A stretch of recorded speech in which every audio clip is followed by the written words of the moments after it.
सध्या सगळीकडेच भरपूर ऊन पडलेलं आहे. अशातच आपल्याला थंडगार तेही पौष्टिक असं काही कोल्ड्रिंक्स प्यायला मिळालं तर मन अगदी तृप्त होईल. तर आज आपण खरबुजापासून अगदी नवीन अशी एकदम पौष्टिक असणारी रेसिपी बनवणार आहोत.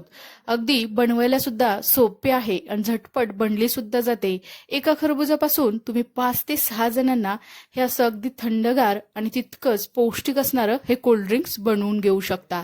चला तर मग आपण वेळ न घालवता आपल्या रेसिपीला सुरुवात करूयात. आज आपण ह्या एका खरबुजापासून अगदी 5 ते 6 जणांना पुरेल इतकं थंडगार आणि एकदम हेल्दी असं यापासून कोल्ड्रिंक्स बनवणार आहोत. त्यासाठी सुरुवातीला आपण हे खरबूज कट करून घेऊयात. इथं तुम्ही बघू शकता खरबूज अगदी व्यवस्थित असं पिकलं गेलेलं आहे. आता आपण यातील बिया अशा चमच्याच्या साह्याने काढून घ्यायच्या आहेत. तर मी तर तुम्हाला सांगते, मी बिया ह्या काढून अशाच ठेवलेल्या आहेत. तर याचं पुढं काय करायचं ते सुद्धा मी तुम्हाला सांगणार आहे. तर इथं बघू शकता दुसरा सुद्धा जो भाग आहे त्यातील सुद्धा मी बिया अगदी सहजपणे काढून घेतलेल्या आहेत. याचे असे 2 भाग केलेले आहेत. आता आपण हे बिया बाजूला ठेवून देऊयात आणि आता आपण हे खरबूज आहे त्याचा असा गर काढून घेऊयात. तर हा गर मी अगदी चमच्याच्या साह्यानेच इथे काढत आहे, कारण मला याची कटोरी तयार करायची आहे. तर तुम्ही याला चाकूने सुद्धा कट करून यातील गर काढून घेऊ शकता. तर इथं तुम्हाला मी दाखवते, अगदी मस्त असा मी गर काढून घेतलेला आहे आणि खरबुजाची ही कटोरी आपली तयार झालेली आहे. अगदी याच पद्धतीने मी दुसरा सुद्धा जो खरबुजाचा भाग आहे त्यातील सुद्धा गर काढून घेतलेला आहे आणि इथे आपल्या 2 कटोऱ्या आपल्या तयार झालेल्या आहेत. तर ह्या दोन्ही कटोऱ्या आपल्याला पुढे लागणार आहेत, त्याला आता आपण बाजूला ठेवून देऊयात. त्यानंतर जो आपण गर काढून घेतलेला आहे त्यातील थोडासा गर आपण एका बॉलमध्ये काढून घेऊयात. त्यानंतर इथे बाकीचा जो गर आहे तो आपण मिक्सरच्या भांड्यामध्ये घ्यायचा आहे आणि त्याला व्यवस्थित असं मिक्सरमध्ये आपण बारीक करून घेऊयात किंवा याचा स्मूथ असा ज्यूस बनवून घेऊयात. तर तुम्ही ते बघू शकता, यामध्ये साखर, पाणी, दूध काही न घालता आपण याचा ज्यूस बनवून घेतलेला आहे. तर अगदी मस्त असं दाटसर हा बनला गेलेला आहे. आता आपण या कोल्ड्रिंकसाठी इथे मी साबुदाणा रात्री भिजत ठेवला होता, तर तो अगदी छान प्रकारे असा भिजला गेलेला आहे. आता आपण हा साबुदाणा उकडून घेणार आहोत. त्यासाठी मी इथे एक मोदक पात्र घेतलेलं आहे. तर या मोदक पात्रामध्ये आपण हा भिजवून घेतलेला साबुदाणा घालायचा आहे. त्याला आपण हाताने असं थोडंसं पसरून घेऊयात. तर आता आपण हा साबुदाणा उकडून घ्यायचा आहे. तर इथे मी शिजवून घेत नाही, कारण शिजल्यानंतर तो जास्त असा गाळा होतो, त्यामुळे इथे उकडून घ्यायचा आहे. त्यासाठी गॅसवरती कढई ठेवलेली आहे. कढईमध्ये आपण एक स्टँड ठेवलेला आहे आणि त्यामध्ये पुरेसं पाणी घालायचं आहे आणि त्या स्टँडवरती आपण हे मोदक पात्र ठेवून देऊयात. आता यावरती झाकण ठेवायचं आहे आणि मीडियम ते मोठ्या गॅसवरती आपण एक 10 मिनिटाकरता हा साबुदाणा उकडून घेऊयात. तर तुम्ही ते बघू शकता, एक 10 मिनिटानंतर आपण यावरील झाकण काढलेलं आहे आणि साबुदाणा तुम्हाला अगदी ट्रान्सपरंट असा दिसत असेल, म्हणजे अगदी छान प्रकारे तो शिजला गेलेला आहे. आता आपण हा साबुदाणा काढून घ्यायचा आहे आणि अशीच हे जे मोदक पात्र आहे ते पाण्यामध्ये आपण याला टाकूयात आणि साबुदाणा जो आहे तो पण हाताने त्याला अगदी मोकळं करून एका बॉलमध्ये काढून घ्यायचा आहे. तर इथं तुम्ही बघू शकता साबुदाणा अगदी सहजपणे निघला जात आहे. तर आज आपण खरबूजपासून अगदी हेल्दी असणारी मस्त अशी कोल्ड्रिंक्स बनवणार आहोत. तर इथं बघू शकता मी हा सर्व साबुदाणा असा मोकळा करून घेतलेला आहे. आता आपण याला काढून यातील पूर्ण पाणी आपण निथळून घ्यायचं आहे. त्यासाठी एका दुसऱ्या गाळणीमध्ये मी याला शिफ्ट करून घेणार आहे. तर तुम्ही ते बघू शकता, ही गाळणी आहे त्यामध्ये मी त्याला टाकलेलं आहे आणि थोडंसं पसरून असंच आपण याला पाणी निथळण्यासाठी ठेवून द्यायचं आहे. तर तुम्हाला थोडा हाताला असा चिकट जाणवत असेल तर अजून थोडंसं तुम्ही त्याला थंड पाण्याने धुवून घेऊ शकता. त्यानंतर कोल्ड्रिंकसाठी लागणारा तिसरा इन्ग्रेडियंट्स आहे ते म्हणजे इथं सब्ज्यांच्या बिया. तर अगदी या चमच्याने मी 1.5 चमचा इतक्या सब्जा मी रात्री पाण्यात भिजत ठेवल्या होत्या, तर अगदी छान प्रकारे त्या भिजल्या गेलेल्या आहेत. तर तुम्ही अगदी 1 ते 2 तासासाठी सुद्धा याला तुम्ही भिजत ठेवू शकता. त्यानंतर इथे आपण कोल्ड्रिंक्स बनवण्यासाठी अर्धा लिटर इतकं दूध घेतलेलं आहे.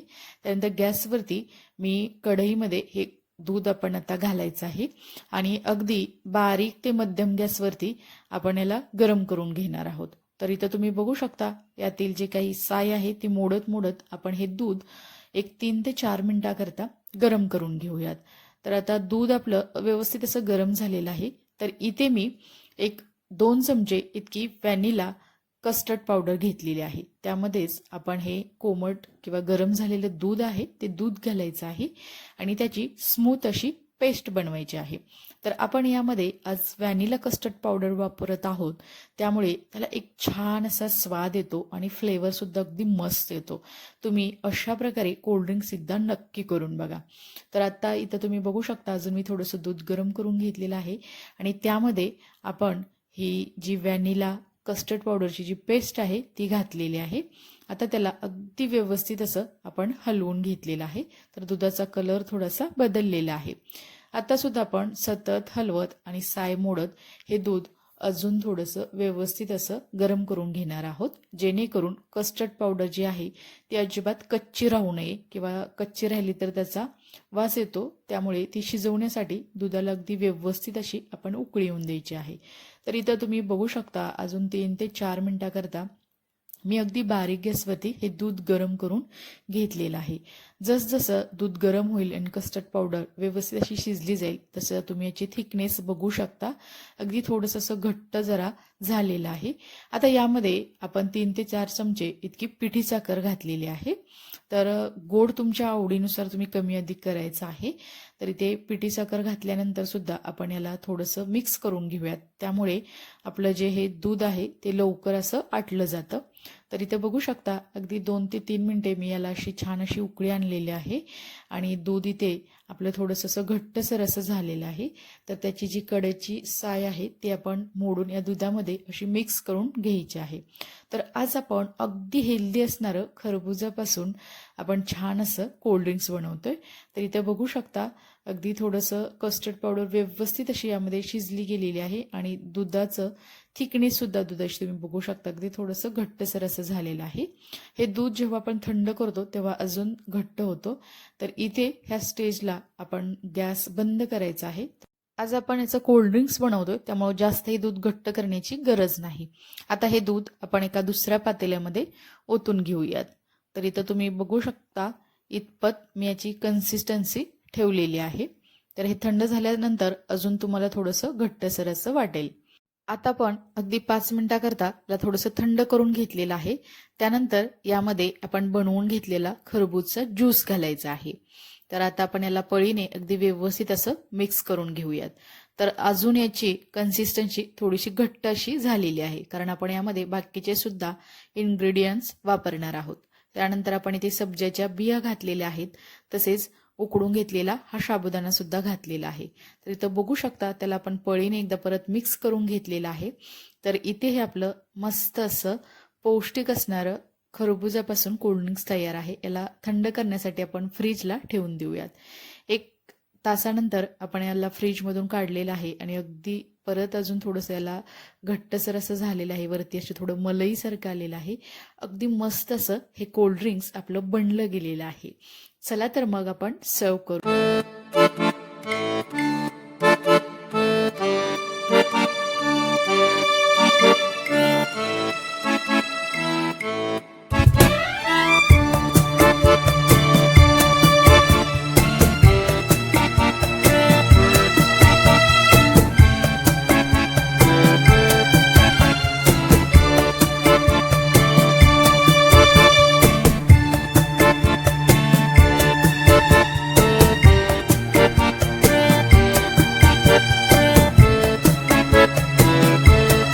आता आपण जी खरबुजाची कटोरी बनवून घेतली होती त्यामध्ये सुद्धा हे कोल्ड्रिंक्स घेणार आहोत.